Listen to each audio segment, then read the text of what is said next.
Hello guys, welcome back to Audible Odyssey. So let's step into a world of immersive storytelling where gripping tales of mystery, horror and adventure come to life. Each narration is crafted to pull you into the heart of the story, creating an unforgettable audio experience. From spine-tingling horrors to timeless classics, Audible Odyssey Adventures is your gateway to thrilling journeys beyond imagination. Subscribe now, and let the stories take you to places you've never dreamed of. Audible Odyssey Presents. I was adopted at the age of 7. Few people knew that about me, and when someone finds out, I just tell them I don't like talking about it. They'll give me a sad smile and say, "I understand, it must have been hard for you." They must think my parents had died or abandoned me. Maybe I was abused or neglected, and I don't want to relive awful memories. The truth is much worse, much darker. It's easy to forget about it, to push those memories to the very back of my mind and lock them tightly away, but sometimes something triggers them, and this time I just can't ignore it. Let me start from the beginning. I was the middle child in a family of 5. I'd enjoyed a few years of being the youngest child, doted upon by my mother, father and my older sister Sarah. Then Sam showed up, and the new baby brother brought an unexpected burden to the family. Don't get me wrong, I was ecstatic to be a big brother and my parents adored the 3 of us, but Sam was a sickly baby and our finances dwindled. I was too young to even think about money. All I knew was that we were getting fewer presents on holidays and we didn't get to travel anymore. So about 2 years after Sam was born, when my dad had a business trip just out of state, the whole family jumped at the opportunity to take a small vacation. I remember stopping at my Aunt Layla's house after a long car ride. She was my mom's only sister and actually the only extended family member I can remember. Mom and Dad were exhausted. Sarah and I had been bickering the whole way. She was 15 and had no time for pesky little brothers. Sam had slept soundly until the last hour, when he broke out into an inconsolable wail. We weren't staying with my aunt, but she lived close to the hotel we booked, so it was the perfect place for a pit stop. I'd always felt a little uncomfortable around my aunt. She was nice enough, but she kept stroking my hair, petting my cheek, and kept me in her sight for the entire stay.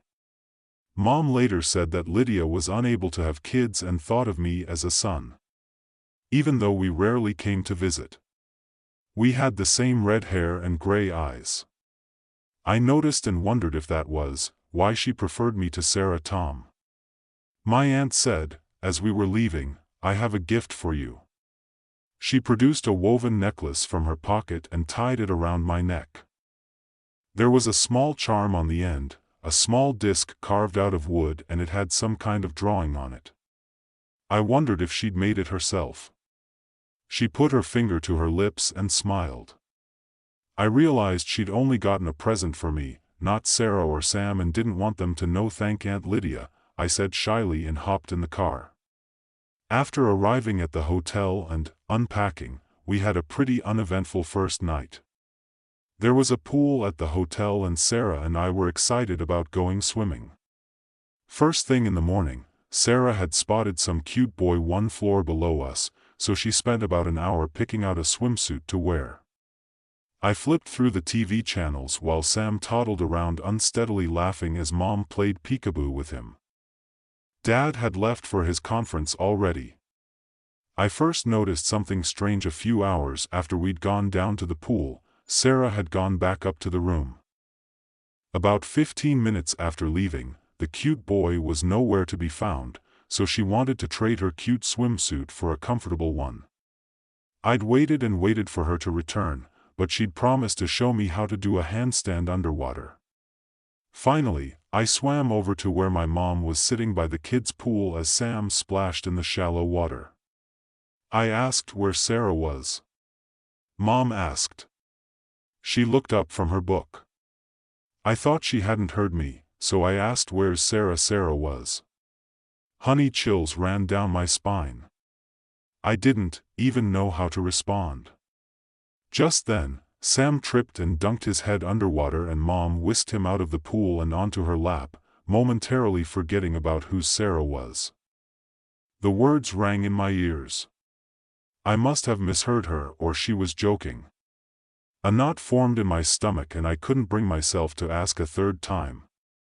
I spent the rest of the day in the pool trying to touch the bottom of the dune, diving deep until my lungs burnt and my ears felt like they would burst. Sarah never came back.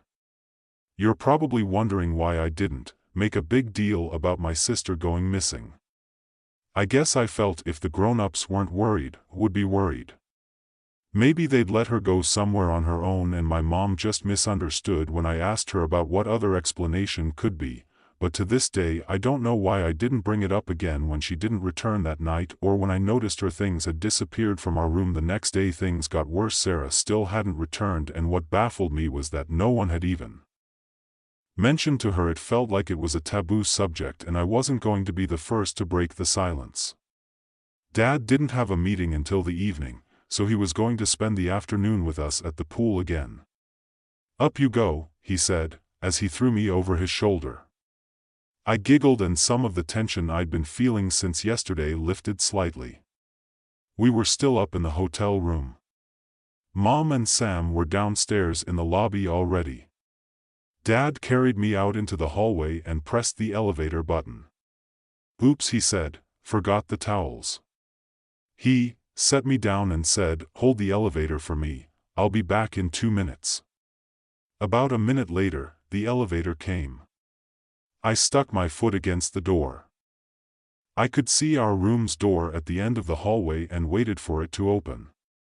The elevator doors tried to close once, twice. On the third time, a buzzer sounded. Obviously, I've been holding it too long, so I took my foot out and let it close 3 more times. The elevator came and each time I held the doors until I heard the buzzer. Dad didn't come out of the room. The hallway was empty and I felt so alone. Tears began to stream down my face. The next thing I knew, the elevator opened again. Mom was inside holding Sam by the hand. The second she saw me, she began to yell, "Where were you? I've been looking all over for you. Don't you ever wander off like that." My once silent tears turned into sobs. I was with Dad. "You knew that?" Mom's face turned from anger to confusion. "What are you talking about?" Dad went in the room. He was going to get towels so we could go swimming. I choked out through my sobs. Fear flickered across my mother's face. Just then, the door to the stairwell opened up and a maid came into the hallway. My mother grabbed her arm. "My son said there's a man in our room." She whispered frantically. "He said he claimed to be her father, but I'm a single mother." My mouth asked what was she talking about. The maid nodded, eyes wide, and rushed off to find security. I took Sam's hand. I said nothing. The hotel staff searched the room and found nothing. Dad wasn't there, neither were his things. They checked the cameras too and said there was no man there. They just saw me leaving the room and waiting by the elevator. Mom scolded me for telling lies and said I couldn't go swimming today. She said I had to stay in the room all day and think about what I've done. It was as I walked towards the hotel room, humiliated and utterly confused, that I felt a dizzy feeling like I was standing on the edge of a cliff. I stopped at the doorway of the open room. My toes were just at the edge of the door frame. I felt nothing. I knew that if I took just one more step I would topple and plunge into nothingness. I swear I could even hear the hollow echo of a bottomless abyss. In seconds, it clicked. It was the room. Sarah went back to the room to change, and with the closing of the door she'd vanished, disappeared from existence. Dad had gone back and shut the door, and poof, same thing. But Mom, Sam and I stayed in the room too. I wondered, then I realized Dad and Sarah had gone in alone, and now so would this realization happen in seconds. I took 3 huge steps backward and ran smack into Mom. She was still furious with me over my lies, grabbed me by the arm and started to drag me towards the room. My heels dug into the carpet and I started to scream, "No, no, let me go," I shouted, and she pulled me closer to the room. I scratched at her arm and kicked her legs.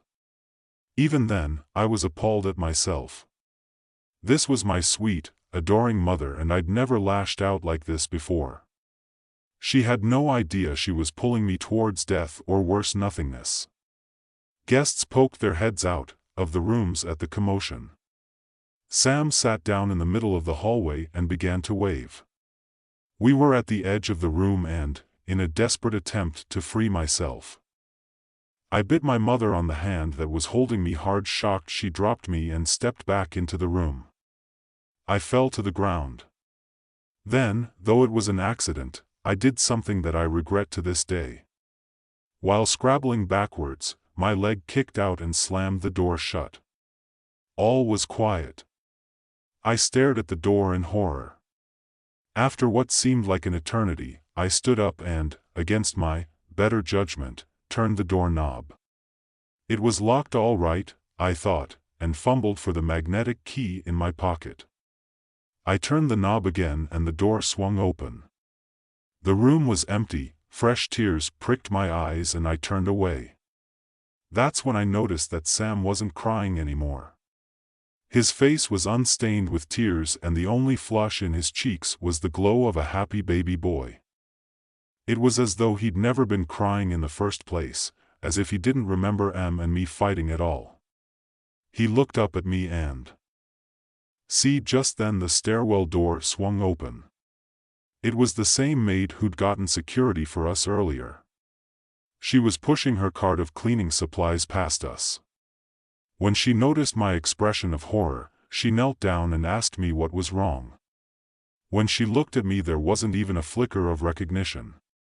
"I could find my mom," I said. After a few seconds, I didn't know what else to say.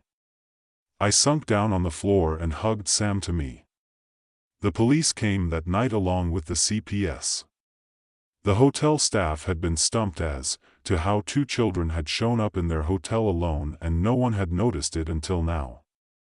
I told the police my home number and address and they had my hometown's precinct check it out. The house was empty and the number disconnected. I didn't know my aunt's address, but I gave them her name. I didn't tell them anything else. After that, it was in the official report that Sam and I had been abandoned at the hotel for reasons unknown. No foul play was detected, no family members came forward, so Sam and I went into foster care for a brief while before he was adopted. They don't like to split up siblings, but it still happens. Luckily, I was adopted soon after by a wonderful couple and, despite what I've been through, I've living a happy life. My previous life has all but vanished. Without a trace. Aside from Sam, who I only see occasionally, he doesn't remember a thing. One fear has still lingered. I refuse to be alone in a room with the doors closed. Now back to where I started. Why am I telling you this now? Well, my girlfriend Casey and I decided to take a short trip before heading back to college for our sophomore year, not to anywhere in particular. We just thought we'd go where the road takes us on the third day. I guess I hadn't really been paying attention to the map and we found ourselves very near that fateful hotel. It was getting dark and I only realized where we were when Casey pointed at a sign and said, "Hey, maybe we can stop there for the night." I froze when I read the sign. It was exactly the same hotel. I broke into a cold sweat, but, at the risk of Casey thinking I was absolutely crazy, I managed to stay calm and suggested we get another hour or two of driving in tonight. I hoped she couldn't hear the towing of fear in my voice. She shrugged and said that was fine with her. I breathed a sigh of relief, but it was just a couple of miles down the road when I saw something that made me slam on my brakes. Casey cursed as the car behind us blared its horn and swerved around us, but I didn't care about that.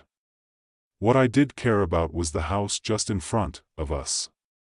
Even in the fading light, I recognized Aunt Lydia's house, and outside in the garden was a familiar woman with a shock of red hair. I was in shock. I couldn't speak and I certainly couldn't drive anymore. I'll never forget how Casey didn't freak out when she saw what state I was in. She gently pulled me over into the passenger seat, went around to the driver's side and drove us to the nearest motel. She didn't say a word as she helped me up the stairs and into the room, just held me until I was ready to. The morning after Casey and I drove back to my aunt's house, we parked outside for almost an hour as I worked up the courage to walk up to the front door. We'd been up almost the entire night talking about my life past, my family, the hotel, the disappearances. I'm not even sure she believed me. What sane person would, but she believed in me and that's what mattered. I got out of the car, gave her a small wave and headed across the street to the house. I had to do this alone. I knocked once, twice. The third time, I stopped mid-knock, when I saw the curtains rustle in the window next door. "Hello," I called out. "Lydia." The door creaked open. I gasped as a woman stepped forward, red hair, gray eyes. It was her. It felt like it was a dream come true or a nightmare. This woman, my aunt, was evidence of a terrible part of my life. I wished it wasn't real, but here she was in the flesh. She peered at me and with a sinking heart I knew she didn't recognize me, that I was a stranger to her, but I'd come this far to give up. "Aunt Lydia," I said in a small voice. My hands were shaking, her eyes narrowed and then opened wide. "Tom." She remembered me. Without thinking I flung myself into her arms and began to stop. She hesitated for a second and then hugged me back. "Tom, my dear, all these years I've been so worried when your mother and father." She trailed off and continued to hold me wordlessly. She remembered Mom and Dad. "I'm not crazy," I sniffed and took a step back. She stroked my hair and looked at me, smiling fondly. The last time I'd seen her I was a child. There was just so much to take in. And Lydia seemed to understand. "Why don't you come in for a cup of tea?" she offered and held the door open. As I entered the house, I heard the car start up. I had my cell phone in my pocket. She'd come back to pick me up, and when I called inside, the house looked the same as I remember it. The walls were a little dingy with peeling wallpaper and the shelves were lined with all sorts of little knickknacks, ceramic figurines, decorative plates and utensils and strange dried flowers. The whole house smelled of herbs of some sort. I wondered if she cooked often. I looked for photos on the wall, hoping to see one of my family, but there were none. She handed me some tea. It was bitter, but the warmth felt good. I sipped it and waited for her to speak. "When your parents left you, the police contacted me." She began slowly, sitting across the table from me. "They said you had told them my name. It was strange though, they weren't able to prove that I was your aunt. In fact, they weren't able to prove who you were or who your parents were." I was distraught. "I told them I needed to be around family, but they couldn't even tell me what had happened to you because my parents were in a haunted hotel room." I thought, and the second I thought that, it seemed absolutely ridiculous. I was a child, then I remember it. Did my parents actually abandon me? And I twisted it around in my head so it wasn't their fault. I flushed as I realized that's probably exactly what happened.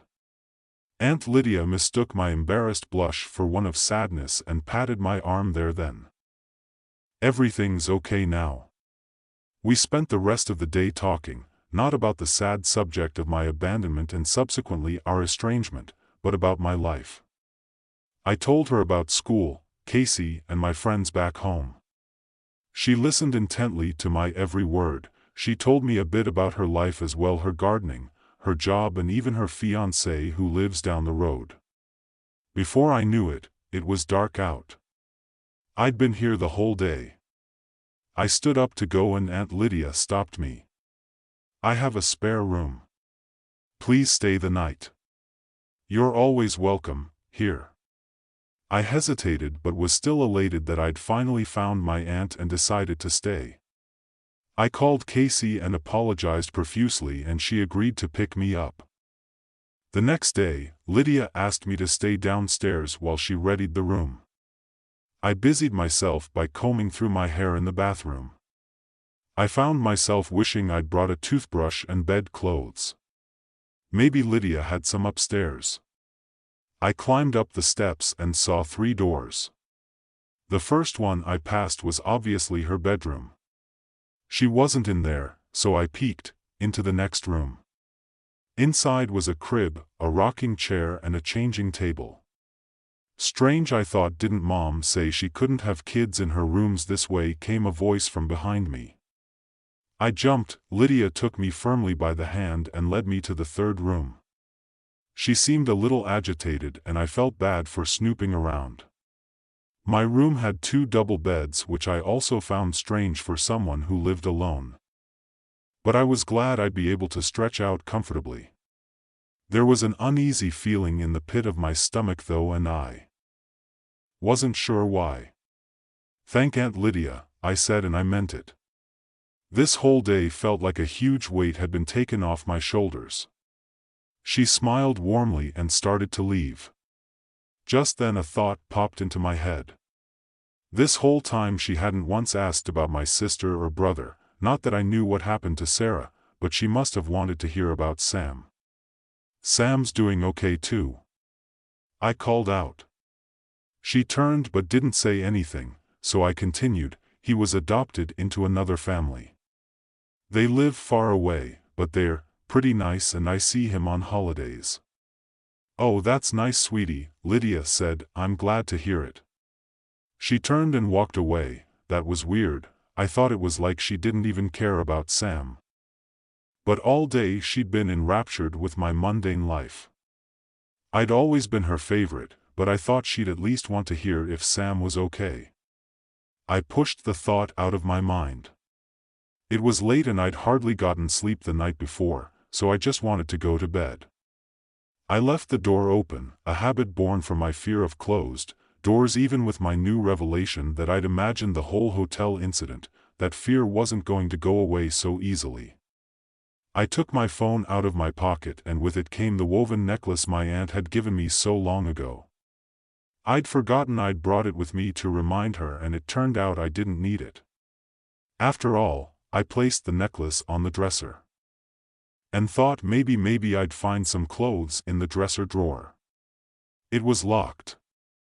I sat down on the bed still feeling uneasy. Then it hit me. The room was exactly the same layout as the hotel room.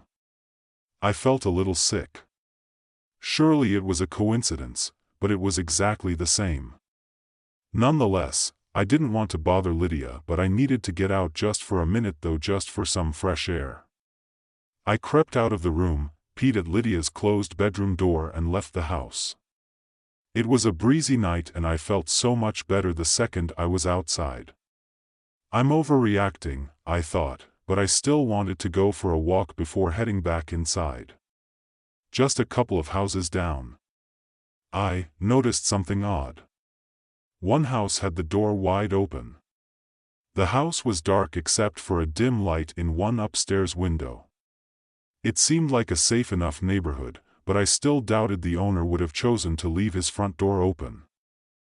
I ran up to the stoop and called into the house, "Hello." After a moment, I heard footsteps coming down the stairs. My pulse quickened. What if I just stumbled into a robbery or worse? I wish I'd brought my cell phone.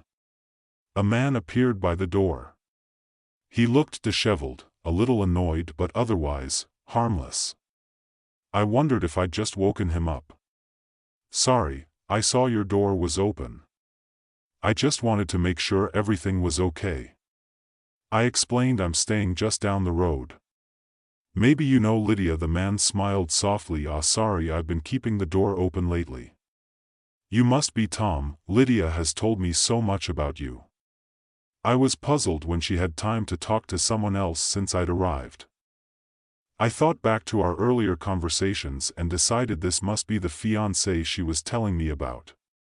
I nodded and the man continued, "Lydia has been so kind lately. I've been going through some issues."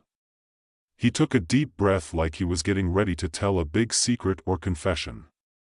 My wife and baby disappeared a few months ago. They didn't walk out on me, they just disappeared. First my little boy. 1 minute, he was in his room, then I noticed he hadn't cried in a while, so I went to check on him. He wasn't there and my wife said we didn't even have a son. His words were coming out in a rush. He looked apologetic, like he wasn't sure why he was telling me this, but he couldn't stop himself. My eyes grew wide. He continued, she was insisting we had no kids and I started to yell at her. She was frightened and I grabbed her arm and dragged her upstairs to the nursery. She couldn't see our son while standing in his nursery. She screamed as I threw her in the room and slammed the door, then she stopped screaming. I thought she was hurt or worse, so I opened the door. She was gone, just gone. He raised his eyes upwards in defeat, then he looked back down at me, and saw the terror in my eyes. "I'm so sorry," he said. "I don't know where that came from, but Lydia is the only one who believes me. Everyone else says I have never had a wife or son. I guess I just wanted to talk to someone else who'd believe me and you are her son." After all, the word son snapped me out of my daze. "I'm not her son," I said, and another lie occurred to me. "And you aren't her fiancé, are you?" The man looked confused. "I'm sorry, she's always talking about her son Tom, who lives out of town, and I didn't think." Lydia had a fiancé who actually thought she might be interested in me, but considering the circumstances, I cut him off. "I believe you," I whispered.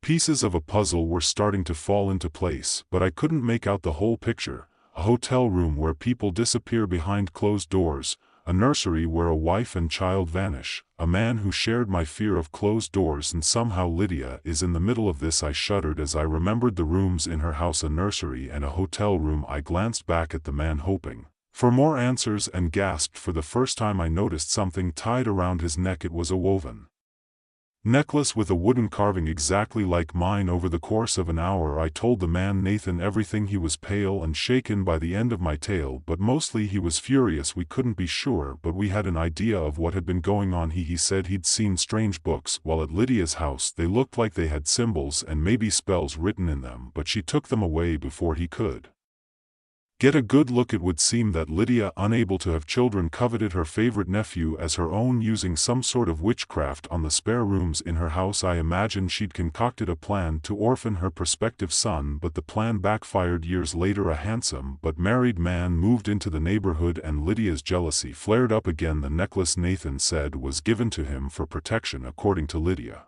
he wasn't superstitious, but he wore it in appreciation. We assumed she gave us the necklaces to keep us from disappearing as well. I also wondered if it was the reason we could remember those who disappeared after we told each other our stories. Nathan became agitated. "It's all her fault," he muttered over and over, then without warning he took off towards Lydia's house. I was scared of what he'd do when he got there and even more scared of what I would do. I ran after him. When I got within sight of the house, my stomach dropped. Casey's car was parked out front. I don't think I've ever run that fast in my life. I overtook Nathan, who'd had a good head start on me, and ran into the house. I wanted to call Casey to see if she was okay, but my guts told me to stay quiet. The living room and kitchen were dark and silent. I stopped breathing and I heard a muffled sound coming from the second floor. Then I nearly fell out of my skin when Nathan appeared behind me. I put a finger to my lips and pointed upstairs. We crept up the stairs, wincing at every small creak that might give us away. Lit candles dotted the shelves and floor, casting long ominous shadows. The noise I'd heard grew louder and I realized it was someone chanting in a raspy voice. As Nathan and I reached the landing, I saw the door to the room I'd been given was open. I stifled a scream when I saw what was inside. Casey was tied to a chair, her face bloody as if she'd had been attacked. Lydia was standing over her with her hand on an open book. I inched closer and I saw that the dresser drawer was unlocked now and open inside. I could see more books along with what looked like strange dried plants and different shaped rocks or bones. There was something drawn on the floor around Casey's chair. It looked like the same symbol that was on my necklace, but it could have been different before Nathan or I could make a move. Lydia turned around. Her face was covered in some sort of white dust. It was streaked through her hair and down her front, a mass of bones and teeth, and that hair was strung around her neck and hung down over her chest. I couldn't even tell if she was wearing a shirt underneath. When she saw us, she let out a gut all yell and leapt forwards. Nathan froze as Lydia approached. I only caught a glance at his face and saw it was a terrified grimace, but what I was focusing on was the bedroom. I had no idea what Lee had done to Casey, but if she turned yet another room into a death trap once that door closed, I'd never see her again. I wouldn't even remember her. As Lydia rushed forward out of the room, I dodged to the side and sprinted towards Casey outside the room. I heard Nathan yell, then a series of thumps and a final crash, then silence, complete silence. I tugged at the ropes around Casey and she started to stir every couple of seconds. I glanced towards the open doorway in the darkness. Beyond, I was terrified that Nathan was okay. Where was Lydia? The ropes were almost off when I glanced up again and saw a figure standing in the doorway. It was Lydia, her face still chalk white and her eyes burning. "You ungrateful bastard," she snarled, looking at me. In one stride, she crossed the TO room and with superhuman strength grabbed Casey and tossed her effortlessly out of the room. She then slammed her fist hard into my stomach and I fell to the floor completely breathless. I'm not wearing the necklace. I thought I'm not safe. My vision faded as I watched her leave the room and swing the door shut. I'd lost, but seconds passed and my sight returned. I'd only blacked out from the blow. I looked up and saw Casey, her arm pinned between the wall and the door, keeping it from closing. The door was shaking as if something on the other side was hitting it with tremendous force. I shakily got to my feet and ran towards my girlfriend, stopping only to grab my necklace that was still sitting on the dresser for protection. Using all the strength I could muster, I slammed myself against the door. It swung open, freeing Casey and sending Lydia flying across the hallway. In an instant, she rushed back towards us, adrenaline pumping. I braced myself and stepped aside at the last second, grabbing Casey. In the process, Lydia tumbled into the room. Without missing a beat, Casey slammed the door shut and then, silence. We waited, holding our breaths and looked at each other, then I looked down. Our hands were clasped. My knuckles were white from the pressure clutched between our palms. My necklace felt brave. I opened the door. It was empty. Not only was Lydia gone, but her trinkets and spelling books were nowhere to be seen. My phone lay on the bed. Casey picked it up and turned to me. "She called me with this. She saw you were gone and I guess she thought you'd run off with me. She said, 'I'll take away everything he loves until all that's left is me.' I came right over to make sure you were okay." I shuddered and put my arms around her. Suddenly I felt like all I wanted to do was sleep after finding Nathan at the bottom of the stairs. Shaken but okay, we drove back to the motel. It's been some time now and Casey and I haven't talked about the incident much. Her arm is still badly bruised where the door slammed on it, but it'll heal. I'm actually not as upset by the whole thing as I should be. It all just feels like a bad dream, but there is one thing that's been bothering me. When we got back to the motel, there was an extra cot in our room. Casey and I didn't remember asking for a cot and the motel manager said he was sorry. He must have thought there were 3 of us. Then I found some shirts packed in with my clothes, shirts that I didn't remember buying. Finally, as we were leaving the motel, I found half an empty pack of cigarettes in my car.